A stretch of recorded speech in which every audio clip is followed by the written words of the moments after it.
నా day routine. First of all నాకు అంజీర్ ఎలా ఉంటుందో కూడా తెలియదు ఫస్ట్ టైం. ఇంకా నైట్ అయిపోయాక మార్నింగ్ ఫ్రెష్ అయిన తర్వాత ఇంకా ఈ డ్రై ఫ్రూట్స్ అనేవి ఫ్రెష్ అయ్యాక తినేసి ఇంకా మళ్ళీ 4 o'clockకి నేను ఇంకా మంచిగా ఫుడ్ అనేది కుక్ చేసుకొని తింటాను. అండ్ ఆవకాయ మనకి మంచిగా కర్డ్ ఉంటే సరిపోతుంది ఇంకా డే నాకు. అంటే ఈరోజు మండే కాబట్టి నేను ఇంకా నాన్ వెజ్ తినను. ఇంకా మండే టైంలో నేను అసలు నాన్ వెజ్ ముట్టుకోను. అండ్ సాటర్డే కదా అసలు. ఇంకా మంచిగా ఆవకాయ వేసుకొని వేడి అన్నంలో.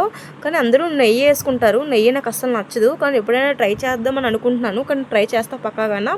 ఇంకా మంచిగా ఫస్ట్ ఆఫ్ ఆల్ నాకు ముద్దపప్పు ఆవకాయ ముద్దపప్పు కన్నా ఆవకాయతో అన్నం ఎక్కువ ఇష్టం.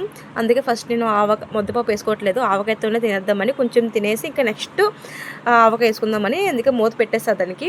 ఇంకా మంచిగా ఆవకాయతో ఒక 2-3 ముద్దలు తినేసి మంచిగా పక్కన మిక్చర్ ఉంది. మిక్చర్ అంటే నాకు నేనైనా ఈరోజు నార్మల్గా డైటింగ్లో ఉన్నప్పుడు మిక్చర్లు ఆవకాయలు గట్రా అసలు తినకూడదు. ఆవకాయలు చాలా ఎక్కువ ఆయిల్ ఉంటుంది. కాకపోతే ఏం లేదు, ఈరోజు నాన్ వెజ్ ఏం తినకూడదు కాబట్టి నేను ఇలా ఈరోజు కొంచెం మీల్ అనేది ఇలా అయిపోతుంది. అండ్ దెన్ ఎవరు ఇలా అంటే డైలీ నాన్ వెజ్ తినే వాళ్ళకైతే పర్వాలేదు. ఇలా గర్ల్స్ ఇంకా డైలీ నాన్ వెజ్ తినరు కాబట్టి ఇలా సమ్ టైమ్స్ ఇలా అడ్జస్ట్ అయిపోవాలి. ఇంకా నేనైనా ఫస్ట్ ఆఫ్ ఆల్